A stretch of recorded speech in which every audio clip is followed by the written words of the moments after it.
I think we can start because we know that Cristina Gherasimov, the head of Moldovan presidential administration, is on her way. She will be here like in a few minutes. But we also know that Mr. Ihor Zhovkva has to leave for the National Security Council. So I would suggest that we start this last closing session with a dessert. We discussed over these 2 days about EU association trio, and we thought why not to discuss it with those who have been behind our presidents in Batumi when the joint declaration was signed about starting the cooperation in the framework of the EU association trio together with President Charles Michel. So I would like to introduce you to the panel. Of course, you all know Mr. Ihor Zhovkva. He's the deputy head of office of the President of Ukraine and diplomatic advisor to the President. Welcome. And of course, Mr. Pierre-Alexandre Crevaux, representing here the presidential administration of Georgia. And Cristina Gherasimov, who is the head of administration of the President of Moldova. She will be with us in a few minutes. So let's start with Mr. Zhovkva. We would like to discuss what are the way ahead, how you see the EU association trio in this format, what we do together to explore the potential of the Eastern Partnership and the cooperation with the European Union, and how Moldova, Georgia together with Ukraine can advance on the objectives we are sharing. When we started the discussion yesterday, Mr. Kuleba has mentioned about how important is the European perspective for all three countries and how important is this format for our future perspectives. But how you see it, please. Thank you. First of all, let me thank all the organizers involved here in having this important event. As I understand, this is a regular event and very important that we have it this year, that we have it at this time of the year when we managed to have not only the successful Batumi summit of association trio on the levels of heads of states, which took place in July, but also rather successful Ukraine-EU summit, which took place just recently, a little bit more than a week ago. But and really would like to have this initiative to be having the life in future. Very important to get together and to discuss with the representatives of the civil society, with the representatives of think tanks, the perspectives of the foreign policy of Ukraine and the foreign policy of our neighboring countries. Really, Ukraine, Georgia, and Moldova play an important role not only in the Eastern Partnership initiative, but rather in the region itself. And you mentioned the summit, and when we are talking about trio, I would even start at the more earlier stage, mentioning the year of 2018, when the first initiatives in the trio format meetings started to be implemented. That time it was trade talks on the level of ministers of economy, and I remember that trade talks, they went quite well. And by that time, the initiative of the trio was met with rather mixed feelings in Brussels, as far as I remember. And I don't remember that after these trade talks we ever had something more in other sectors or in the political level. But as of a sudden, and one of the reasons is the active foreign policy of Ukraine, the idea of trio started to be very popular exactly this year and the previous year, with the presidency of Volodymyr Zelensky, Yes, we really want, and you know that it's not only enshrined on the Constitution, but this is a really ultimate goal of Ukraine to become a member of the European Union. This desire of Ukraine fully coincides, as I understand, with the idea of our partners, neighbors, and friends, Georgia and Moldova. And if we are told in Brussels that sometimes the regional, or more often than not, the regional approach is much more better in aspiring your European dreams than the single approach, then we are learning the best practice of the European Union.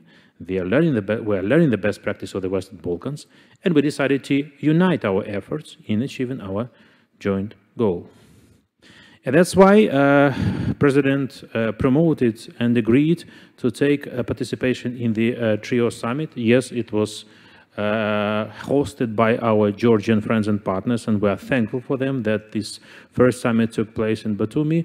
But I remember then in beginning of July, when my president was meeting President Charles Michel in Vilnius for the Ukrainian Reform Conference, President Charles Michel expressed his strong desire for President of Ukraine, as well as the other presidents, to be present in Batumi and to launch this event. We were there. We managed to adopt, by we I mean all the three presidents, very ambitious Batumi Summit Declaration. And Cristina, who will arrive soon, might remember how we, constructed word by word this declaration, and in the end it became very successful and very resultive and very ambitious. And we managed to have the declaration, and we managed, which is more important, or even not less important, to have the presence of President Charles Michel at the signing of this declaration. And just to reveal you a secret, this was not the case at the beginning. Only three presidents were to sign it in the absence of President Charles Michel. But with our small diplomatic tricks, we made him be present, and we consider it as the leadership of European Union was present and was, supporting and is supporting and will be supporting the idea of association trio. So now what I drive at, that now the notion of trio does not, implies that idiosyncrasy. It might apply earlier, at least in the Brussels headquarters. We'll talk later about some EU member states. But definitely, you might have heard my president several times that he hates summits for summits. And that's why we hate that after Batumi summit, this idea stops, and we just wait for another summit of trio sometimes next year, maybe somewhere in Odessa or somewhere in Chisinau, whatever. No, we took this notion as a very serious notion. And if you carefully read the EU-Ukraine declaration, it was strongly supported. The idea of trio and the achievements of the association trio was strongly supported by all the EU members, and this support was enshrined in the declaration. And now, and I will speak about this later, preparing to the Eastern Partnership Summit, which is due to take place on the 15th of December. I don't know if it's a big secret or not, but at least Brussels promises us that the summit will take place on the offline basis, and all the Eastern Partnership heads of state and governments, as well as EU member states, will be present there. So we will also talk loudly about trio at that summit. But prior to that, let me explain what we implied when having this trio. It's not only the political things. It's not only the European perspective, which is certainly goal number one. Because I presume from the position that all of our three countries having European aspirations and opting for the European choice would like to have granted the European perspective for their countries. We started to do it already in Ukraine. We are talking about it not only in Brussels and not only during the EU-Ukraine summits, like actually we did last time here in Kyiv on 12th of October. But we are talking already about Ukraine's European perspective with the individual EU member states.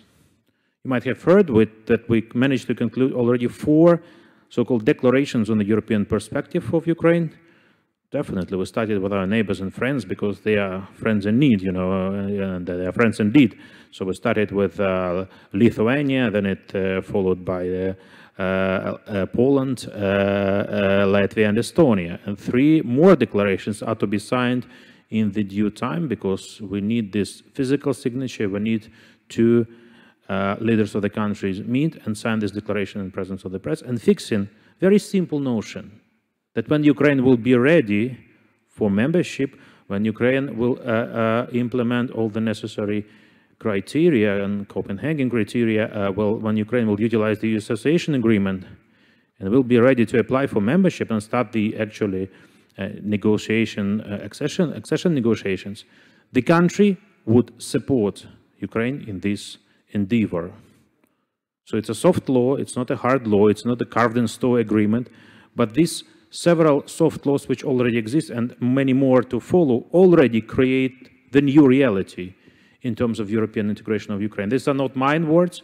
These words are borrowed from one of the officials from one of the EU member states, which still have not signed this declaration, but very about to sign it. We are ready to share our experience in this regard with Moldova and Georgia. And we will be pushing our two friends to share our approach in fixing the European perspectives in all the documents on the summits to follow. Again, we do not still have the European perspective fixed in the EU-Ukraine summit declaration, but we will try it every time when we'll have summits and other meetings. Eastern Partnership Summit, which is to be held on the 15th of December, as I told, should be as ambitious. I mean, the results of the summit should be as ambitious as there were results of the summit of Ukraine and the EU. I don't know if you know the secret, but this time, first ever, Ukraine presented its draft document of Ukraine EU summit declaration. Previously, it was the case when Brussels drafted some documents, would give it to Ukraine 1 or 2 weeks before the summit. We'll try to enrich it with some good provisions, good for our European integration. Some were taken, some were not, and then we'll have the declaration. Now we changed the approach. We proposed to Brussels back in August, when President Charles Michel was visiting here, Kiev here to participate in the Crimean platform. Oh, since we have a summit in Ukraine, let's have the Ukrainian draft of the joint declaration. And they agreed. And 2/3 of the final declaration were of Ukrainian origin. And the rest provisions we also managed to have as resultful as possible. So I turn to my Georgian and Moldovan friends, why not have the same approach in case of Eastern Partnership joint declaration? I know that the preparation process has already started in Brussels, but let's appear with a food for thought for our partners and friends and professionals in Brussels. I will be very honest and open with you. We want this declaration as ambitious as possible, as ambitious as was the declaration of EU-Ukraine summit. And I believe, having, again, successful talks on the Batumi Declaration, that we will manage to have our trilateral approach with our partners from the region. And, again, I will be very open with you. If the general declaration would not be as that successful as we'd like to have. Welcome, Cristina. Welcome. Good to have you here. Welcome, Ms. Cristina. So if the general declaration of EU, of Eastern Partnership Summit will not be that ambitious, let's stick, and I propose it officially to my friends from Moldova and Georgia, let's stick to our trilateral declaration during the summit. I will probably stop on this because I maybe already said too much, and maybe not all the member states of the EU would share my approach. Again, we all know that every member state would negotiate this declaration, would negotiate every provision, every word, every letter. But since we're 3 of us together today, and we still have some time left, let's have these ambitions. But let me conclude with the following. So political perspective, European perspective is not the only thing in the association trio. It's definitely about economy as well. It's definitely about joint infrastructure. It's definitely about joint, for instance, European Green Deal and European Green Course. It's definitely about a joint digital market. Let me remind you that Ukraine is entering gradually into the internal market of the EU, which was again fixed in the EU-Ukraine Summit Declaration. And one of the best spheres to be mentioned is the digital sector. President von der Leyen, she mentioned like 5 or 7 times the success of Ukraine on the digital market, saying that in this area, Ukraine is far ahead comparing to some EU members, not to mention them. So this is about it. This is about very concrete things. This is about IT. This is about industry. This is about agriculture.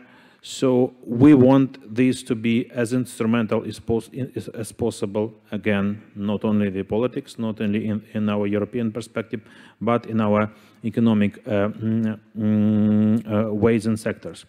I will conclude by the following, addressing to my EU member states partners, if they are listening or watching to us. We need more Europe for this part of the European continent. Because if we will get less Europe in this part of the European continent, we will not only have the conflicts, the aggression, the Russian aggression in our regions, which unfortunately all of three of our countries are suffering. We will have the ongoing process of Russian aggression spreading across the Europe, because it's only, you know, you might think that Russia is far away if to look from the western borders of the European continents. But believe me, Russia is very near. We feel it. All of three of our countries feel it on us.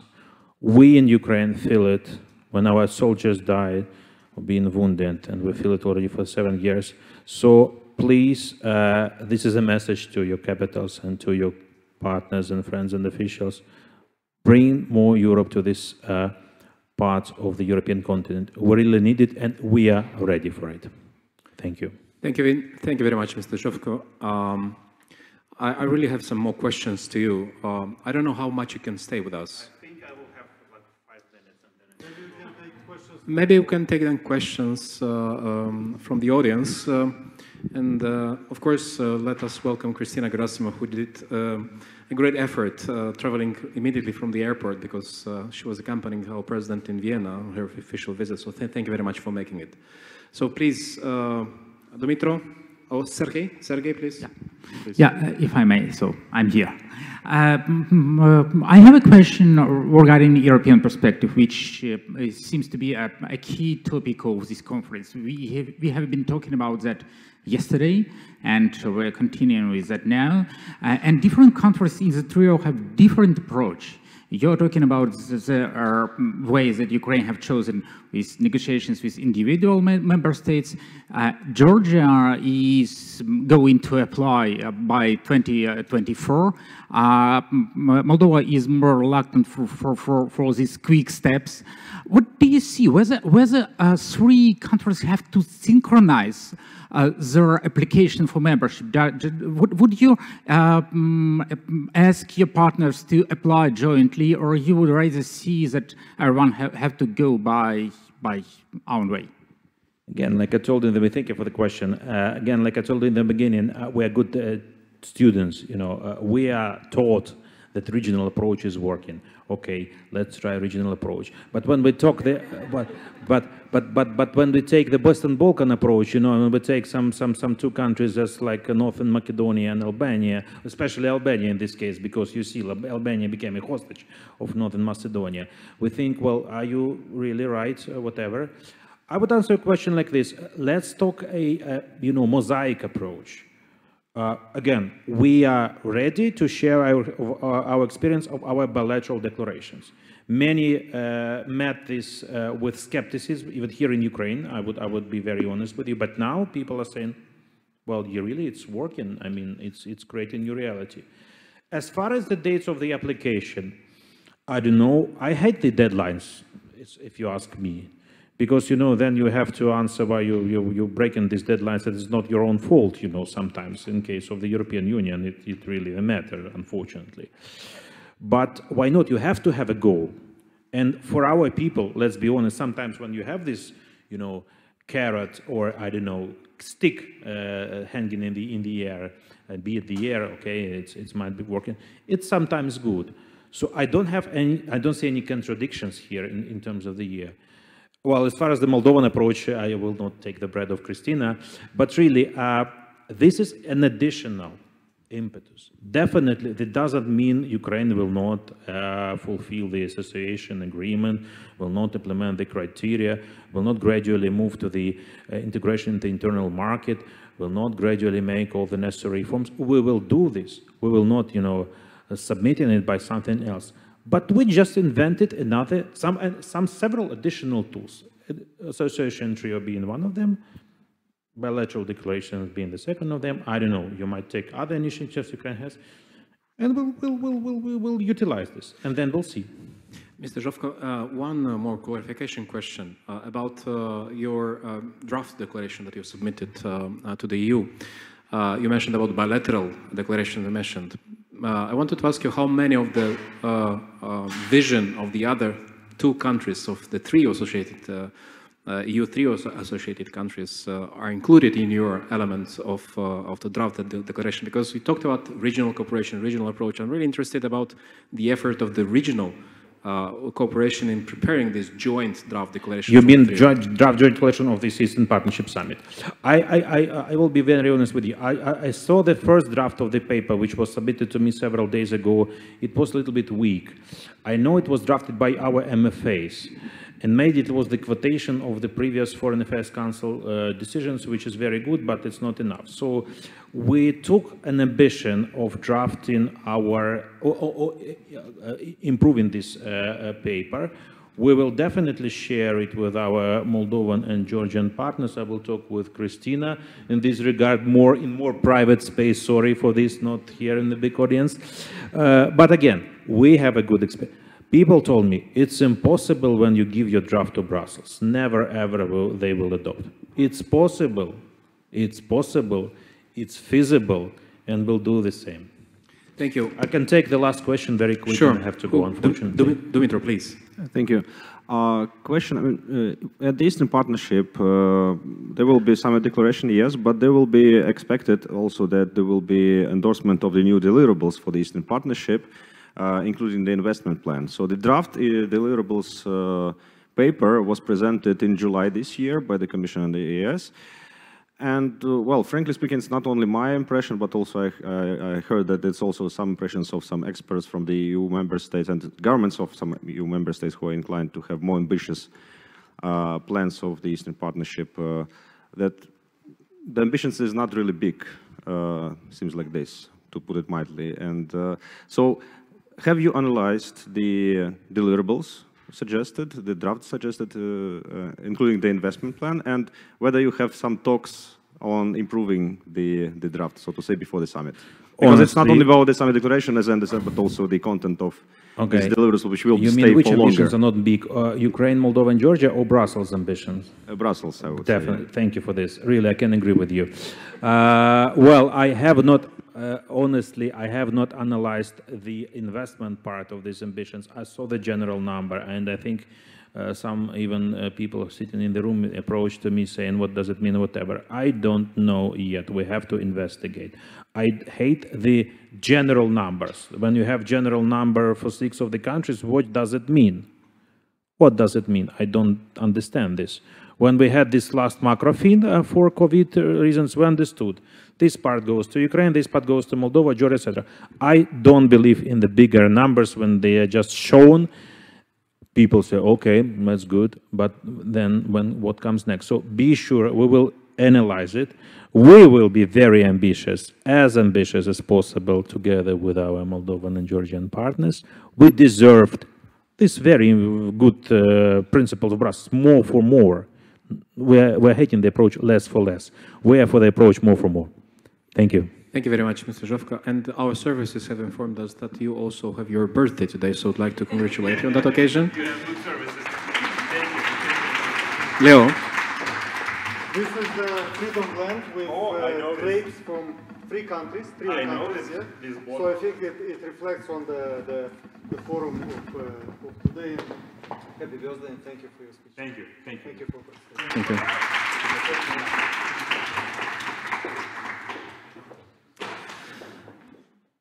Thank you very much for the remarks made by Mr. Zhovkva. Now I'd like to turn to Cristina Gherasimov. Cristina, I'd like to talk a bit about the way ahead to the summit. We heard Mr. Zhovkva talking about the strategy that Ukraine has towards the summit and already tabling the draft declaration for the summit. what are the plans from your perspective, how you see the work together with Ukraine and Moldova before the summit, and more importantly, what are your expectations? How can the ambitious agenda of our three countries can be reflected in the summit declaration, and see what we can do the best to value the opportunities of the next years in terms of increasing our cooperation, but also advancing in our cooperation with the European Union. Please.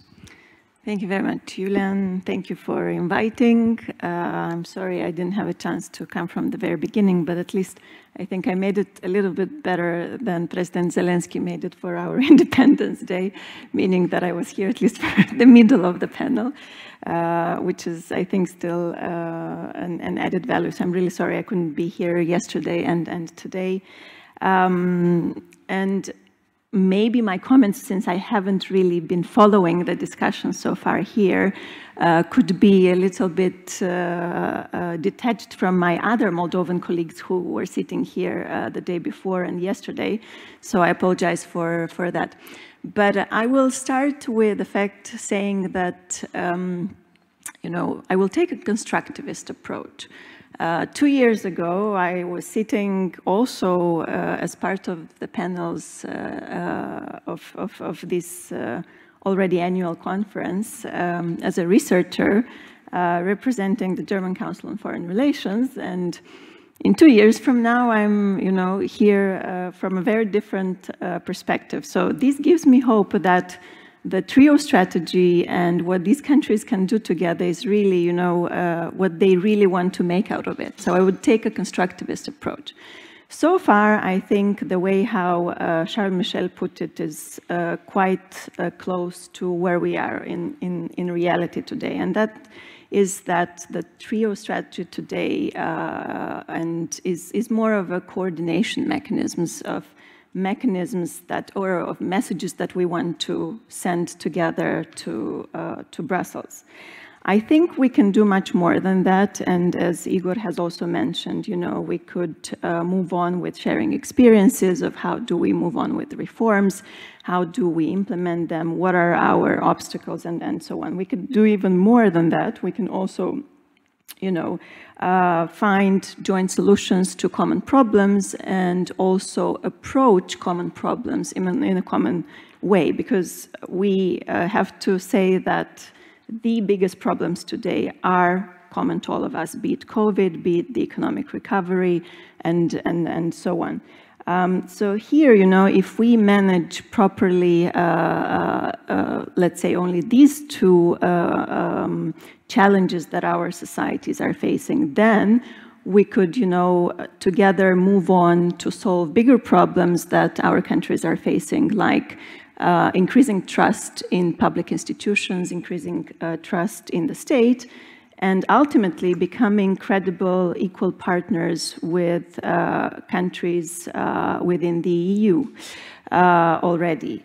So from this perspective, I think, you know, this ladder of what we could do together really depends on a couple of additional factors that I think are not yet really in place. One of them is, you know, a more intense political dialogue, and I think that is happening already. We were supposed to have today a meeting, a VTC meeting between the 3 PMs, which unfortunately was delayed for Monday. At the fault of the Moldovan part in this regard. But we also need a synchronization of developments, of positive developments at home in our societies, in the reforms that we undertake. We also need an environment in the neighborhood that is more prone to preserving and maintaining stability and security in the region. And we also need, of course, a more fertile ground also in the EU, that would foster more openness for deeper integration that we're all aspiring to. So here, you know, if we look at what we have today, I will speak only from Moldova's perspective. In terms of, you know, domestic aspirations, I think the new government has very ambitious plans, conducts a very active foreign policy compared to previous governments. But at the same time, you know, unluckily, we are confronted with the challenges of COVID, the challenges of economic recovery, and on top of everything, an energy crisis. That might really level down a lot of the plans of the current government in terms of, instead of spending money on development projects, on infrastructure, on rebuilding governance institutions, this money might actually go on paying for a higher price for gas and also for compensating schemes for our residents in Moldova. So domestically, at least for Moldova, it's extremely complicated, and I think Ihor has probably shared the context in Ukraine as well, and I'll let my colleague to speak about Georgia.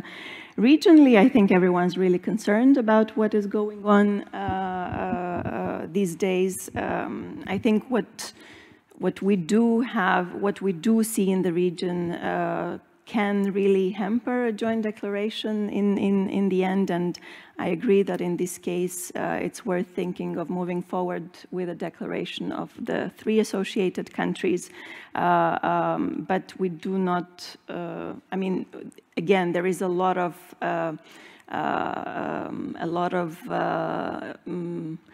let's say, split opinion on how this would be perceived by the other 3 partner countries, but also within the EU.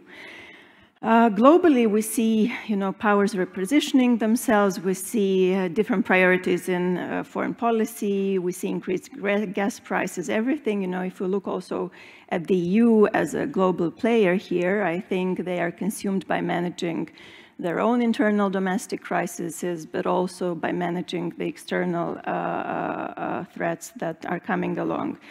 I see the same dilemma that we see for the last couple of decades now, how to move on with Russia, what kind of policy towards Russia. That, of course, also influences what kind of policy towards Eastern Partnership. These are all dilemmas and questions that are still open, and this all complicates what we can do more as a trio. So in conclusion, though I started, with the constructivist approach, I think it's very clear we need to be very realistic about our expectations from this summit. I think the situation is not as conducive to ambitious objectives for this as we all hope for.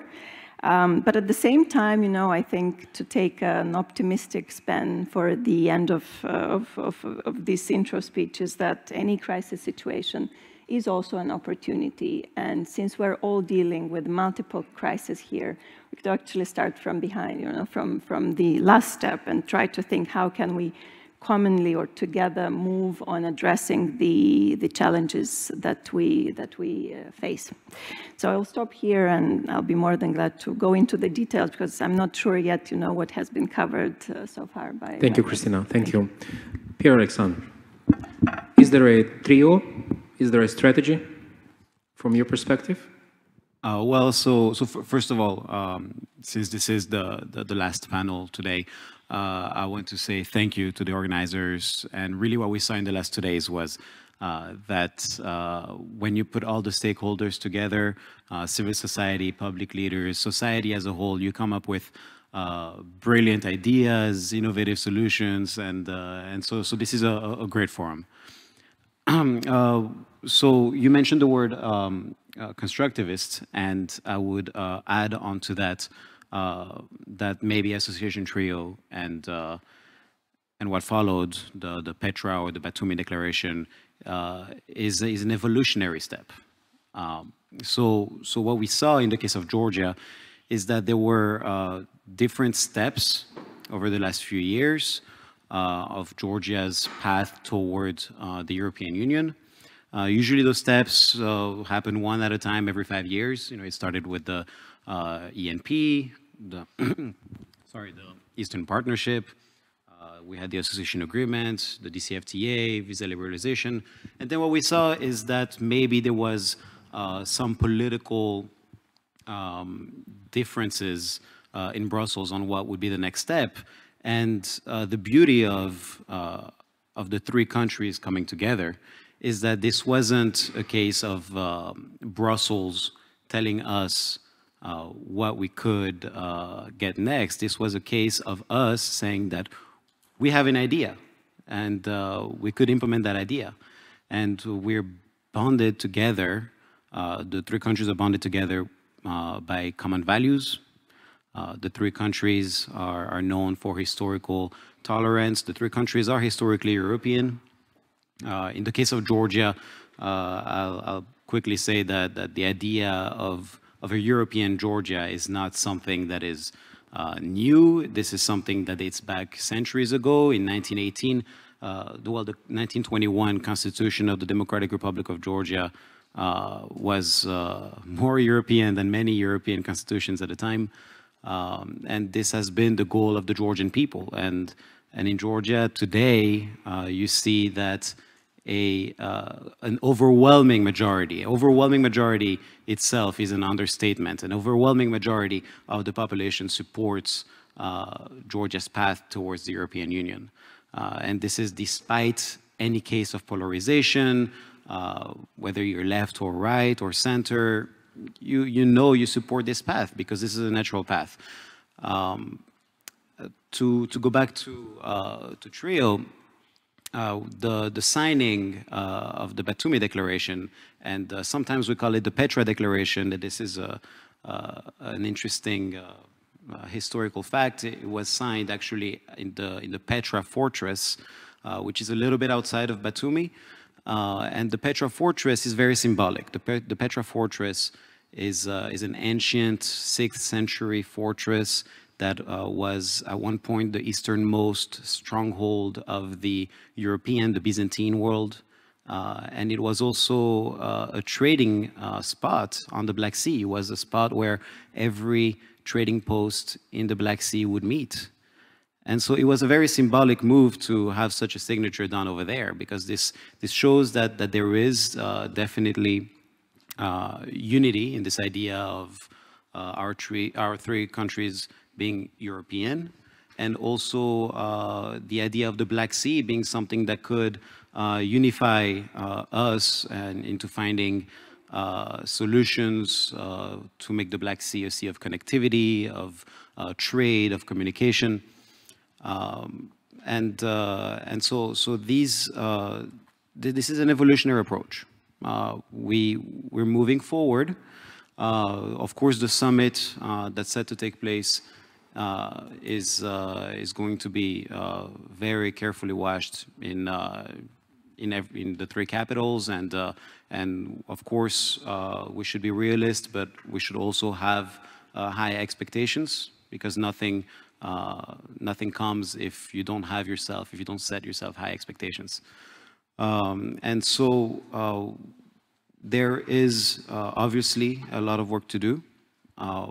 Earlier there was a question I heard about 2024, and so 2024, the idea of 2024 really doesn't go against anything else. The idea of 2024 is really for Georgia to set itself a horizon in the first place, because the people of Georgia really want to see this light at the end of the tunnel when the next step happens. But it's also a way to set yourself a deadline, right? There's a lot of reforms that still need to happen, and unless you put it in some type of a frame, then you run the risk of delaying and delaying. And this is about a lot of different reforms, not just the big reforms that everyone talks about, but it's also environmental protection, labor rights, economic, etc. There's the idea of association trio and the principles set forth in the Batumi Declaration allows the three countries to come up together with new ideas. And I think this is the most important part. It's about coming up with new ideas. It's about us saying that we're going to knock on every door. We're going to turn every stone out there. And it's not just about us waiting when Brussels decides to let us in or to give us a new door. It's about us also doing that legwork. For example, the president of Georgia, Salome Zurabichvili, was just in Vienna last week, and there was a topic discussed about student tuitions. Georgian students, and I'm going to assume it's the same is true for Moldovan students and Ukrainian students, have to pay twice as much as EU origin students for their university tuitions. You know, part of this sectoral integration, as we call it, is also to make sure that every aspect of society enters Europe, even if the country itself is not a member of the European Union. So since Georgia is already benefiting from Erasmus Plus, the next step in educational sectoral integration would be to equalize student tuition fees. See, and so these are examples of different things that we can do, different ideas we can exchange to work together and to make sure that our societies are integrated into the European family. And so this is what Association Trio does, and this is what the Batumi Declaration, which was really a crowning, a culmination of the Association Trio, because the Association Trio was really at a ministerial level, and the Petra Summit was a presidential level event. This is what these do. It's the new, and it's the new step. It's the next step. And it's a step that gives us a lot of different opportunities. But it's just about us being able to grab these opportunities. Thank you very much, Pierre. Now, I'd like to turn to the audience, but before that, you talked about ideas. But I want to ask you about actions. In this regional format, we all are associated countries. We all have DCFTAs. We all benefit from visa-free travel. We all are subject of hybrid security threats. We all are target of disinformation. We all are currently, at least Ukraine and Moldova in particular, is very much exposed to energy crisis. Georgia probably as well, to some extent. What could be the first action that could be on your mind, that could be done together in this format, to get closer to the European Union? That's, of course, the overall objective of this effort of all of our countries. But becoming a member of the European Union is also, it also means to learn to work together, to cooperate with each other. What do you think could be one of the first actions that all these three countries could work together and prove to the EU that we are actually ready to talk about further steps in accession to the European Union? I don't know. Cristina, maybe you can say a few words, and then Pierre? Well, I'll just give one example. We are anxiously awaiting, the liberalization of the telecommunications market. We want to get rid of the roaming tariffs. Why not to do that among ourselves, And that would be one action. Absolutely. I would join you, Cristina, in this, and I would add that I guess it's not just about one particular project. This is a multi-sphere sector, and this could be about not only the general European institutions, but also with individual EU member states, and maybe we should also look into how we deal with individual EU member states in these issues. But yes. Thank you. Now to the audience. Who's the first? Pata.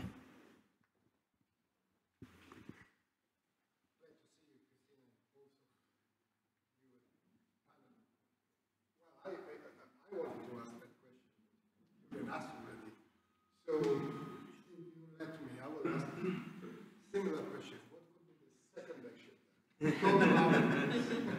Okay, Well, I really want to stress on that because when it comes to Trio, notwithstanding the reluctance from the EU side, which, barely recognized Trio as a phenomenon, nonetheless, expectations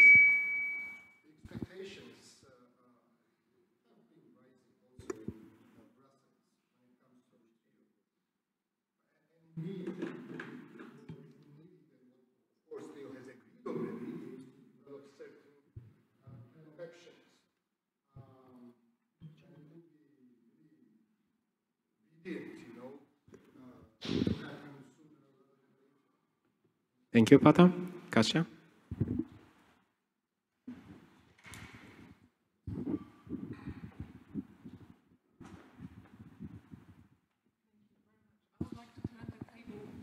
Round and say, what would you like? Because we've had 2 days of discussions, we exchanged lots of ideas. What do you like? What would be useful? Because we, have the 3 countries together. What would be useful in terms of what kind of format? Because we started cooperation, thinking about the civil society. The pandemic has disrupted the ties. So any wish list to the people here that would be useful, make your life easier in terms of planning joint actions. Pierre, could you start? And then Cristina, please. Two very interesting questions. I would say that, the Batumi summit, I will try to combine both answers. The Batumi summit was a sign it was a historical sign of solidarity because it happened during the COVID pandemic. It happened at a time when the world was seemingly shutting itself down. And yet, despite that, leaders of 3 countries got together and signed a promise to cooperate today and tomorrow on concrete issues. And so this sign of solidarity, which is something that we saw not only between the 3 countries, but also from the European Union with the presence of Charles Michel, I think this is the solidarity that right now in these urgent times is what's most necessary. And these can take many shape or form, and we've already seen many signs of solidarity, and the more we see that our 3 countries remain priorities for Brussels, and that no pandemic can change that, and no external factors can change that, I think is what's really the most necessary.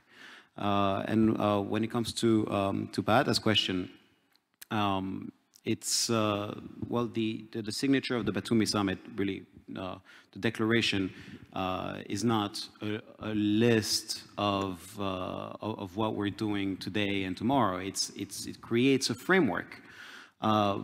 But if you ask me, one of those priorities would be the Black Sea, and it would be about making sure that the Black Sea is a sea of stability, again, of connectivity, of logistics, of trade.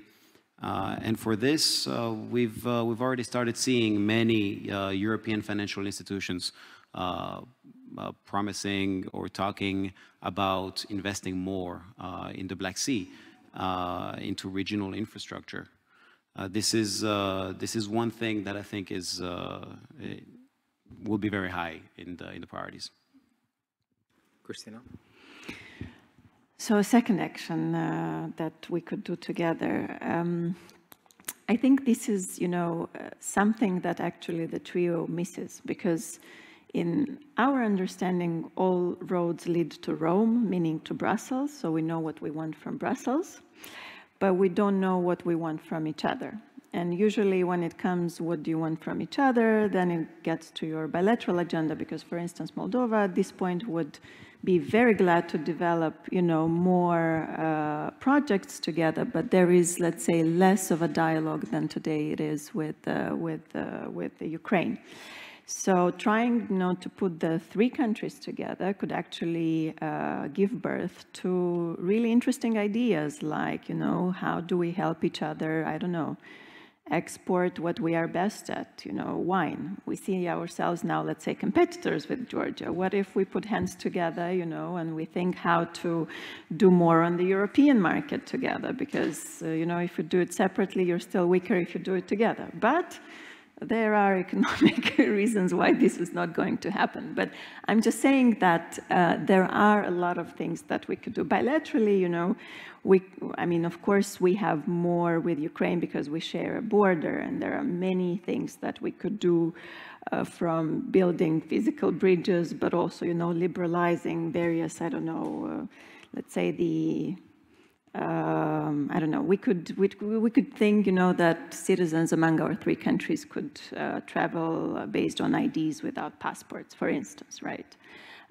We could think of ways how to improve tourism among our countries. So let's start from the low-hanging fruit and then go into more serious problems. That would help us build relations among ourselves, and not only among the three ones. I would still want to say that we need to do that with the other three partner countries in the Eastern Partnership.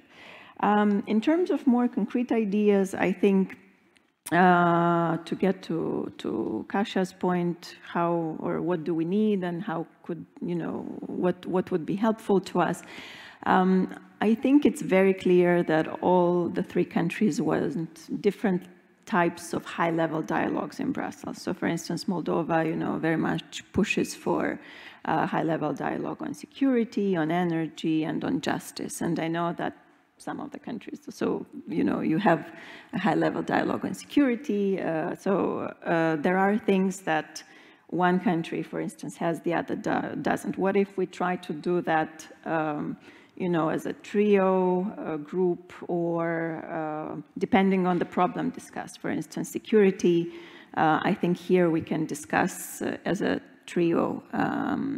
When it comes to, you know, justice, I think we could also do it as a trio, you know.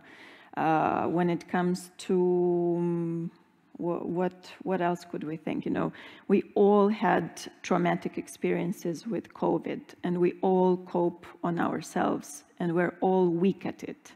Why not to share, you know, because waves also come somehow in waves for our three countries, so consecutively rather than in parallel. We could use that as an opportunity, you know, to share information and to see how we could, you know, prevent I don't know, a wave, you know, spilling over into a different country faster, for instance, just out of my mind. When it comes to the, you know, the flagship initiatives and the economic and investment plan, I think there is huge potential there for us to work together as well. But again, what I think is missing for us is that we do have expectations from Brussels. We do not have expectations from ourselves as a group of countries. And I think that is seen in Brussels. And if we manage to improve this part of our cooperation, we will also be more credible that we are serious about our intentions, and that we could, you know, get more as a group rather than individual countries. Thank you. Thank you, Cristina, for this very comprehensive answer. Sergei? Yeah, if I may. Yeah, I'm here again. I'm Sergei Sidorenko. You may be not aware of me. So I'd like to focus on similar topics that I asked Ihor Zhovkva. You have replied about, I mean, both of you have replied about razor use of trio cooperation. But what do you think of use of trio joint possibilities to convince you that they have to allow us to make further steps towards joining the EU? So maybe you see that we can do something together, and these joint steps would be more effective than if we do that separately. Are there any ideas? I can expect that, for instance, justice reform would certainly convince the EU to move further, but maybe you see some other areas which can be productive. Thank you. Thank you, Sergey. Dmitro? And then Denis.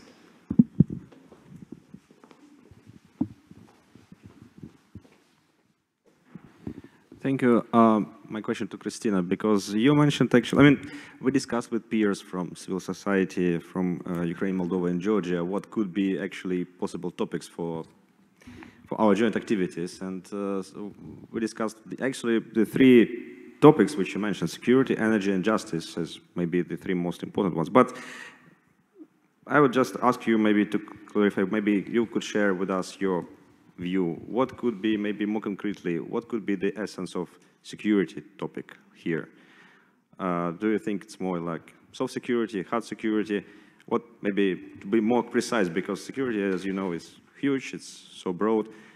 More concretely, do we have really the points of joint interests and joint conversations? Thank you. Thank you.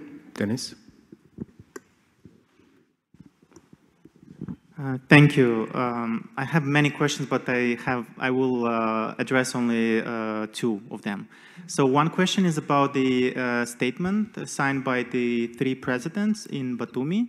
I read it very carefully. I compared it with the memorandum signed by the three MFAs. And I found very interesting that in the statement signed by the president, there is no mentioning of the mechanism which was agreed by the three MFAs. And we can read it together if you want, but I didn't see a connection between the first document, which is referring to very specific mechanisms that should be created at the level of MFAs, and then to what was approved, and it's something good that it was also picked up by the presidents. And then, in my view, there should be some consistency that probably could be maybe in the future somehow corrected. And this is a remark and a question. Why? And maybe you could explain something about that. And the second question is with regard to the relationship that Cristina was mentioning. I agree with that. It's good to have a cooperation on very concrete projects between the presidencies or presidential offices. But then we have a very concrete issue of management of water in Dniester River. Madam President Sandu is for 10 months, or at least around 10 months as a president, and Zelensky was before that, or came earlier into power. So why this topic is not as high as possible on the bilateral agenda? Because this is a very concrete bilateral issue that Cristina was referring as probably leeway for showing that the two countries can actually really solve issues together. Thank you.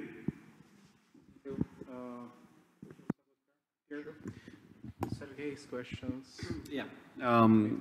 So to answer your first question, once again, the idea of 2024 is not something that goes against TRIO. It's not something that goes against the Batumi Declaration.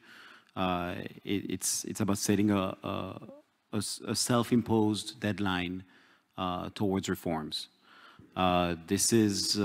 This doesn't have to go against anything. This doesn't mean that that it's a separate branch. And really what the Batumi Declaration is that until this point, the three countries had distinct, although more or less similar paths that now became more or less one. And so there's a lot more strength in the three countries working together. And that's what Batumi is about. And there might not be today, I mean, you know, July was just a few months ago. There might not be today a full calendar of when what happens for the three countries, but the most important part, and that's why it happened at the presidential level, because it was about the big ideas. It's about setting a frame, and that goes back also to Denis's question, which is that you know, mechanisms. You read the declaration, and the declaration was about principles. It was about big ideas, and not about the detailed ways that they will move forward. For that, you have association trio, the foreign ministers, who are working on this on a day-to-day basis. The Batumi Declaration, it wasn't a memorandum of understanding like we call them. It was a declaration of principles and of value sets. Also, there was a question about judicial reform as one example. Judicial reform is something that in Georgia continues. There's already been 4 waves, and there's always a lot of headlines. But if you go to Georgia and you go into parliament, you'll see, although this month we have local elections, so a lot of the people that are working in, traditionally working in judicial reform are busy with the campaigning, but you do have a working framework towards reform, and this is a process that's very interesting to see, and that is not often covered by the media. So definitely this is something that is continuously being discussed. Yeah. There was one more question about what concrete ideas would security cooperation mean. For example, Dumitru has mentioned. If you have anything to add there. Well, no, actually, I mean, security cooperation really.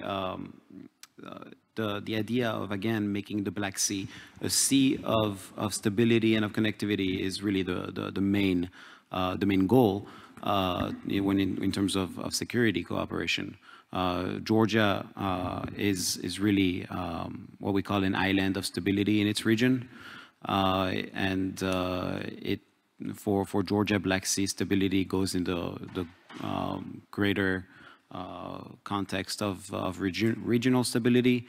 As maybe some of you know, Georgia had been a mediator between Armenia and Azerbaijan in the exchange of prisoners earlier this year, and this Georgia really pays high attention and makes regional stability, which includes Black Sea stability, one of its largest priorities. And why? Simply because the Black Sea is really the bridge between Europe and Asia, well, both the Black Sea and the South Caucasus, and this is an absolute must for Georgia. Thank you. Cristina. So I'll start with Dimitru's questions, and here, you know, I will not be very exhaustive, but just give a few examples. I think on security, we should start low among ourselves, in the sense that we should start with soft security initiatives, projects together. You know, we could start from, you know, sharing experience on cybersecurity. Here, I guess, you know, Moldova has more to learn from Ukraine, but I'm sure that we have other domains where it could be the other way around. I think, you know, our region is famous for various corruption schemes, money laundering. I think if we could do more sharing of expertise and knowledge among our institutions, which should actually happen, but is not happening as effectively as we would have liked to, that would also be an area where we could work together. And here I'm sure that we could also work with Georgia on these issues. On energy, now that we are in this energy crisis, you know, we found out that this was a big topic discussed at the EU-Ukraine summit last week. And, you know, we were wondering, well, this is actually, you know, a problem that we are both countries sharing in a way, and it, you know, it would have been wise of us to also maybe, you know, think of this crisis together rather than separately, as we did. And I know that this is, you know, there is no real time when it happens during the crisis to think of how you can work together, but this would be another idea.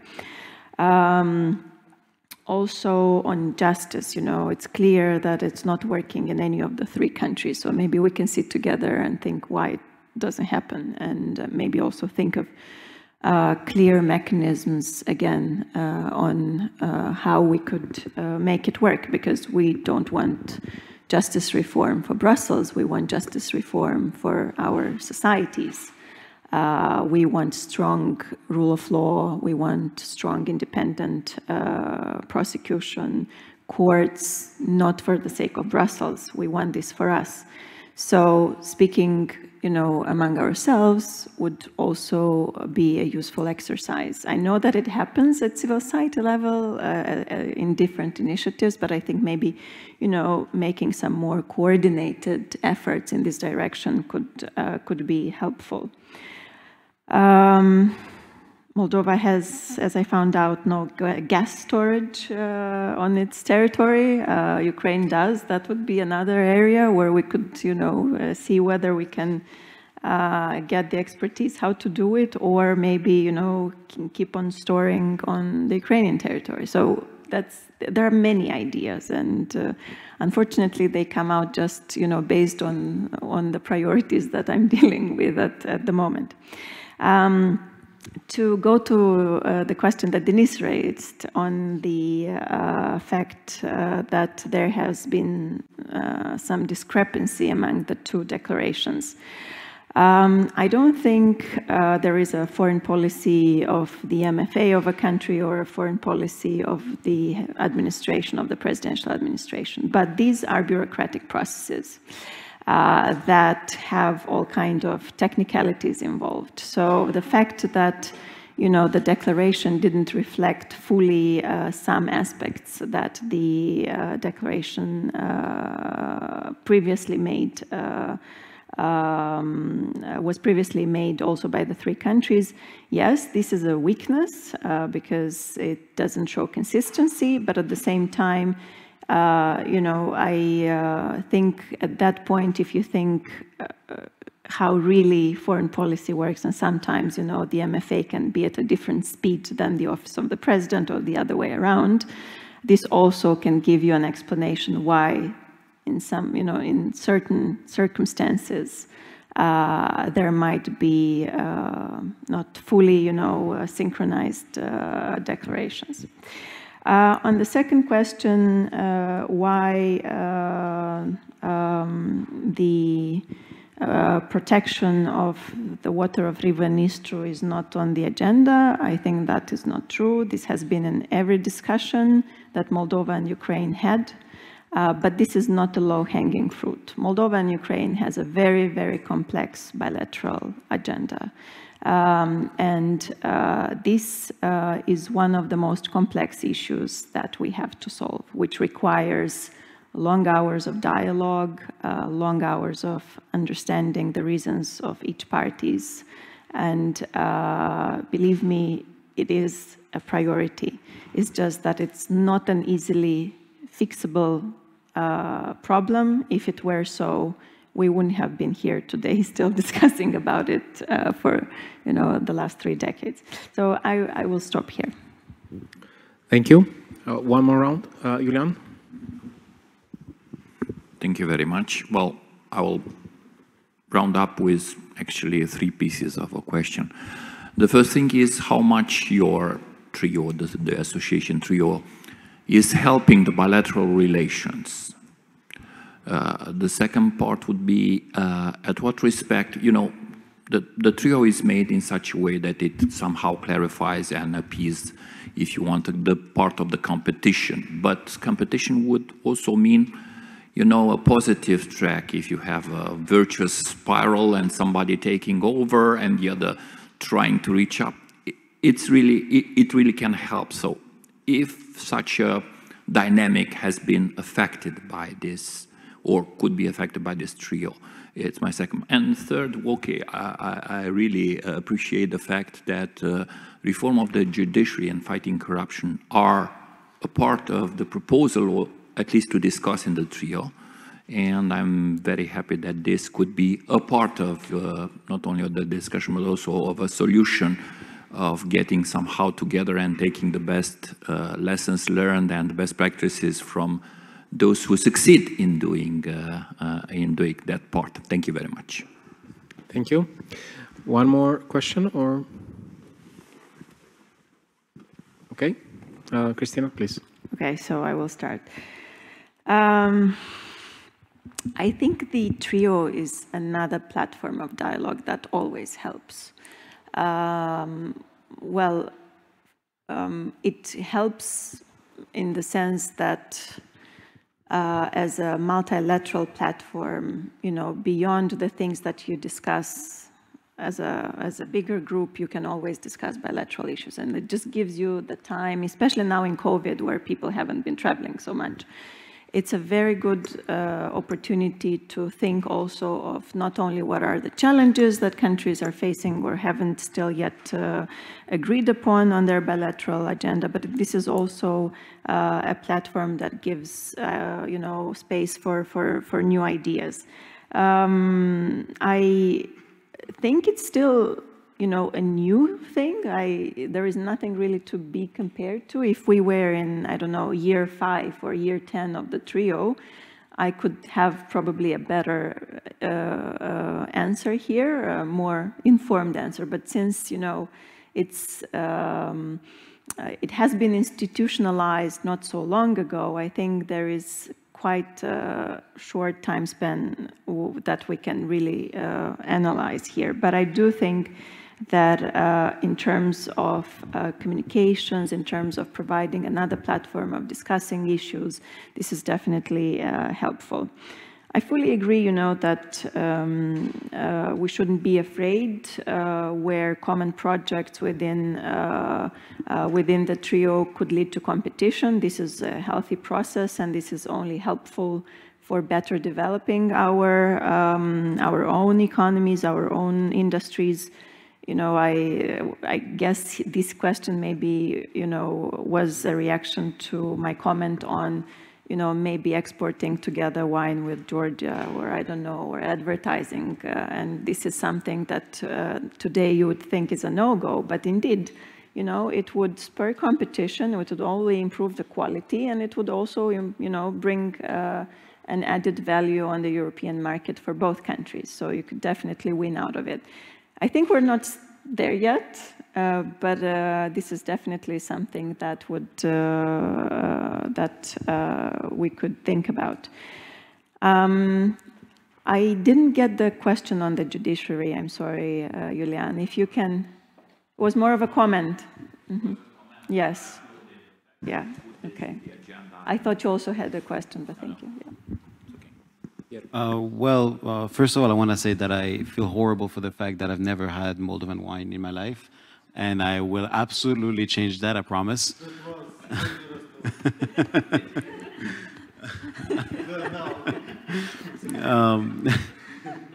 Well, when it comes to bilateral relations, I mean, I think the answer is yes. And why? Because, well, the three countries are united, and, well, I mean, for lack of a better term, here, moving forward together.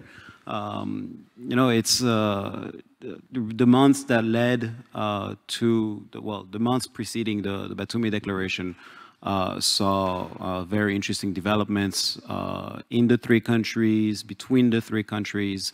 Right? I mean, Moldova went through its own transformation. The presidents of Moldova and Georgia had a phone conversation. There was a situation between Ukraine and Georgia that was completely changed when President Zhovkva visited Ukraine in an official visit, the first official visit of a Georgian president to Ukraine in many, many years. And that had happened before, shortly after she had called for the return of the Georgian ambassador to Kiev. And also in Georgia, there were 2 visits in 2021. Well, now it's 3, but there were 2 visits, you know, before the Batumi Declaration already, by Charles Michel to Georgia. So really, it's like there was for a moment this feeling by everyone involved that this is what we want. The goal, the path forward is what we want. So let's work on that, and let's put everything else aside. Chris, can I just add one more thing on the bilateral relations? You know, I think it's also important when we, you know, does it help or not?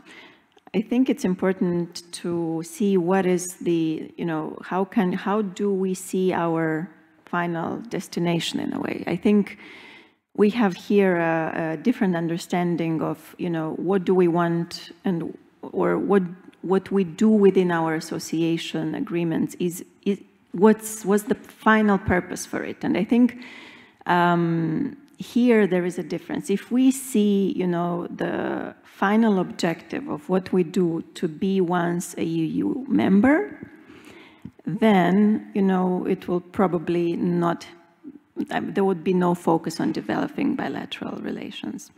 As I said, you know, we all see one road to Brussels, and there is no point of developing relations among ourselves. But as more frequently President Sandu has been mentioning also, is that the final destination is to improve the lives of our citizens. And doing this hard road, you know, implementing and adopting EU standards of life is not about becoming a member as a final objective. It's about improving the lives of your citizens.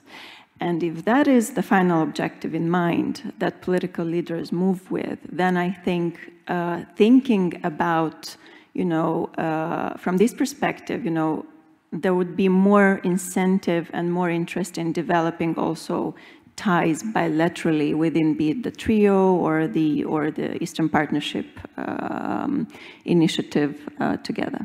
I don't know if I made sense. Sorry, I had a little sleep, but that is another way how to put it. Yeah. Thank you, Leo. We'll take the mic of Mr. Zhovkva, maybe. Who knows what my question, does it work? It works, yeah. It works, yeah, thank you. My question was, you know, during the whole 2 days, we were bumping quite often in the same question. How do think tanks could basically give a helping hand to this trio process, because it's difficult, as you mentioned. I mean, we have quite a list of issues among our countries, and I sense that one of the biggest issues between Moldova and Georgia would be whose wine is better. But frankly speaking, I mean, this forum was meant actually to bring some more substance, maybe, which could then get into some concrete ideas. So I was thinking about, if you have a list of things which we could think about, is actually continuing to some extent your question, Kasia, about how think tanks could jump in and help with this. I don't know, agency of trio ideas. It could take the form of coalitions from the 3 countries. I think this is very important. And I remember my discussion with Pierre-Alexandre back in July, I think. June, yeah. When we discussed about the opportunity of a side event when trio of basically summits happen. So in Batumi, we had very little time to go ahead with this one. But I think in the future, this could be something, because we need to have constant dialogue in order to be able to help each other. I mean, that would be, so we do not have separate tracks on this. That's why I think this is one of the ideas. Maybe you know the right people to suggest this for the next summits when this happens. So it's rather a comment, but if you feel that you have something to answer in terms of concrete ideas we as a think tanks can do, then it would be, say it again.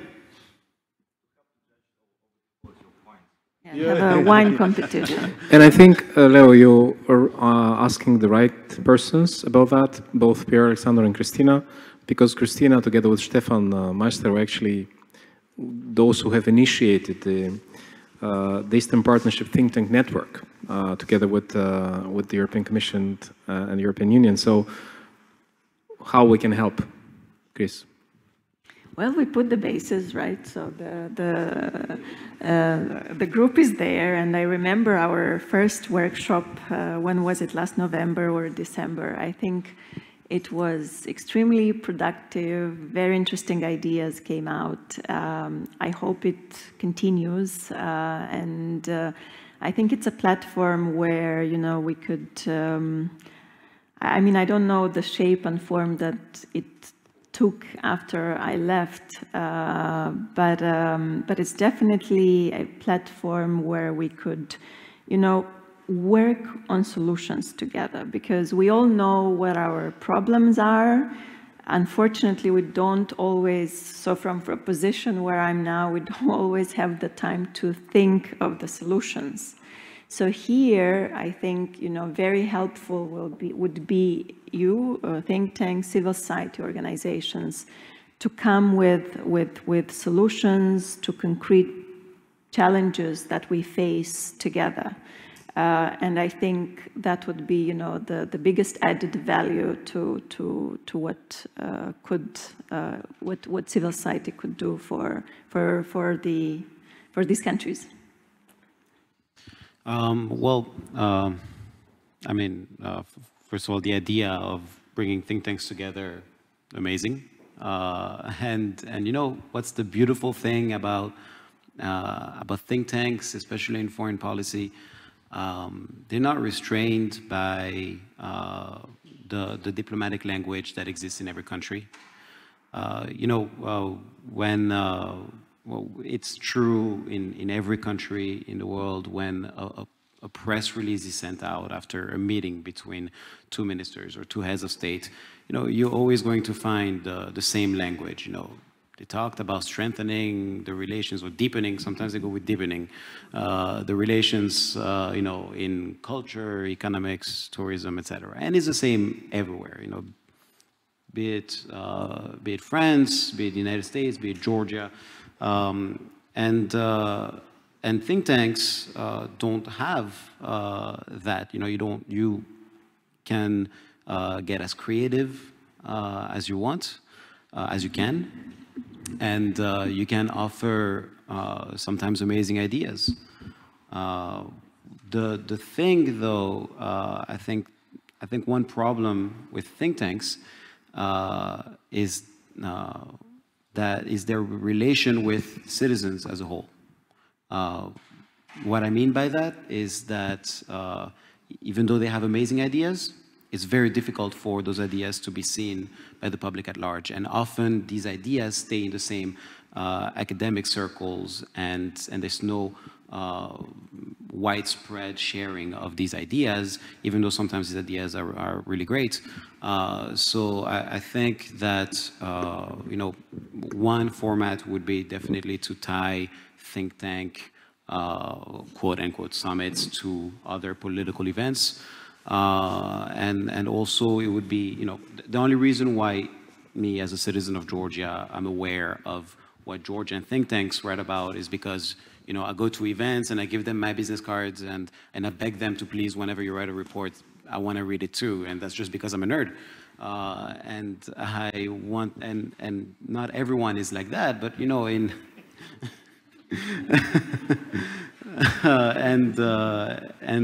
you know, if you look at some of our Western partners with really strong think tanks,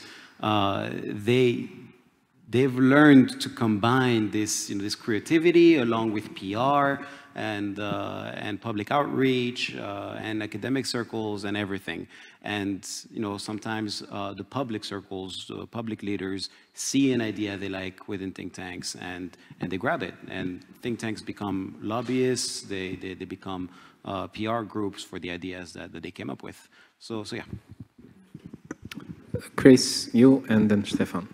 Okay, just one more idea that came to my mind, and that was actually an idea that I stole from what DGAP is doing during my time in Berlin.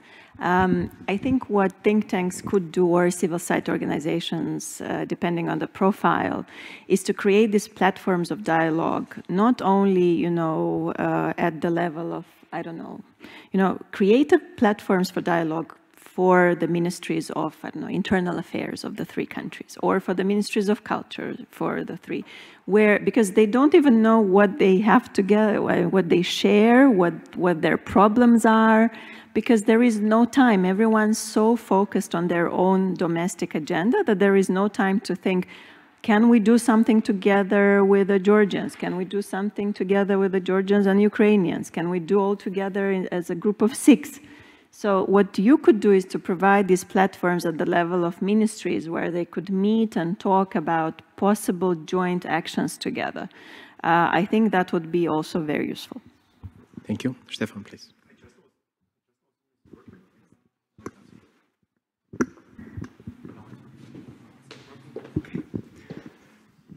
Sorry. No, I just also wanted to say, I think important is to go beyond these public diplomacy formats we often have, and it's also very popular in Brussels, and to use also the knowledge we have in the countries, and to use this as an interface also for knowledge transfer towards Brussels and the member states. I think that's really crucial. That's the first thing. And the second thing is exactly what you said. I think there is a lack of communication in the countries with the think tanks, with the society and the decision makers. And I have seen this, especially in this national consultations, what kind of know-how is there, but there's just not this exchange, and to create this platform also. I also understand that there's a limits of human resources and of knowledge and everything, but actually there is parts of it there, and I think that's possible to create it also in this format and really to use the format and further to develop it. Yeah. So, but we really have enough of these, of these events which are mainly a ticking box, and then you meet and that's it. But it needs really upgrade also knowledge transfer. Yeah. Okay. Thanks. Thank you. Thank you very much, Stefan. I think we are coming to the end of our session and towards the end of our event, and I really don't want to bother you with additional questions because I have many, and I really was looking forward to see Cristina here and hear what he would say. And of course, very much thank you, Pierre-Alexandre, for your thoughts and ideas. And I hope that the next moment when we will meet together will be on the occasion of next summit, either in Brussels or I don't know, in Chisinau, in the 3 or plus EU format, or Kiev, for that matter. So with that, let's all bring our wines. Definitely, we brought one. We already have a joint wine. Actually, it's Freedom Blend. So that's.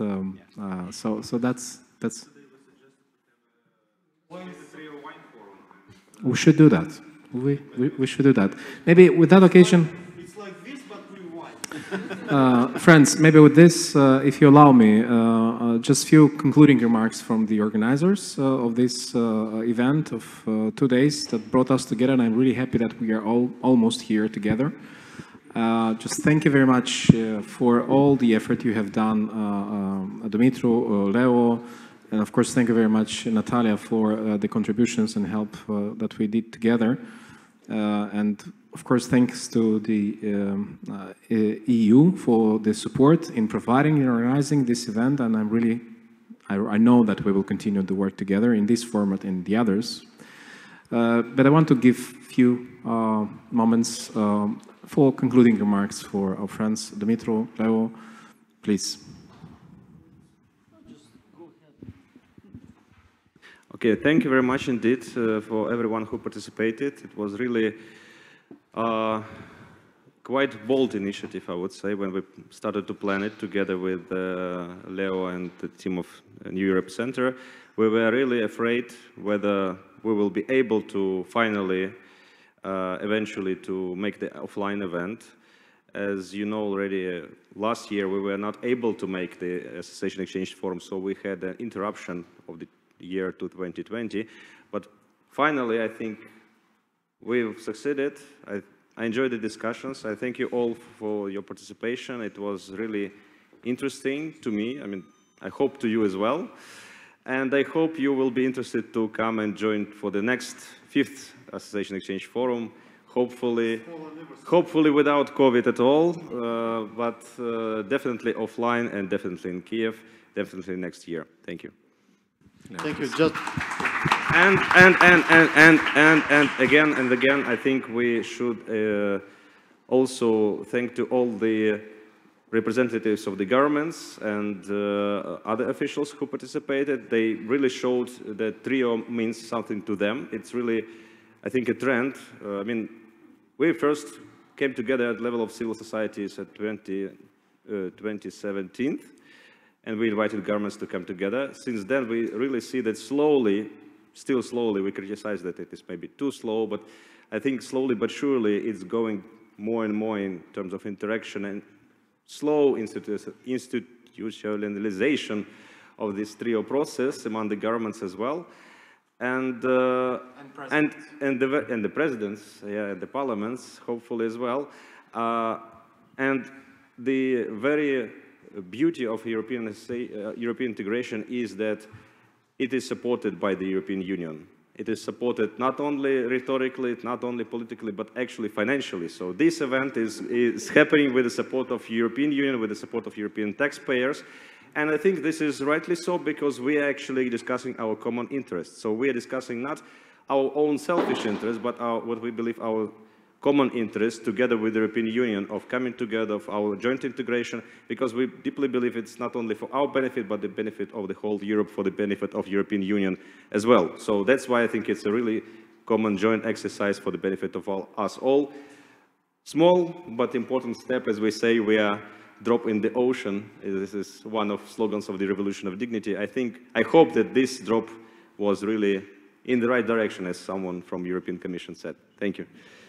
Thank you, Dmitro. And just from the side of co-organizers, New Europe Center, well, we are very thankful for your participation, for this unique opportunity. As many people said, we haven't seen, some of us, we haven't seen for 2 years each other. So it's very important to remember the old school events, I mean, with live discussions, coffee breaks. And well, thank you to all the participants, and just let me, please join me in saying thank you for this panel, for this interesting discussion. Thank you. Thank you, Leo. And we have the reception still. Thank you. So we're heading to the reception, but not before thanking once again the team who was behind the whole event. A team of Leo in particular from the New York Center, and working together with Renaissance Foundation colleagues on the publication and everything else. I also would like to thank those who are watching us, or who have been. I hope there were friends, colleagues who were being with us all these 2 days, and I'm happy that we had this hybrid format here. So indeed, I also very much, I was very happy to partner with our friends together with Vano from Georgia's Open Society Foundation. And we are indeed looking forward for new events, joint events, and new initiatives and action. Thank you.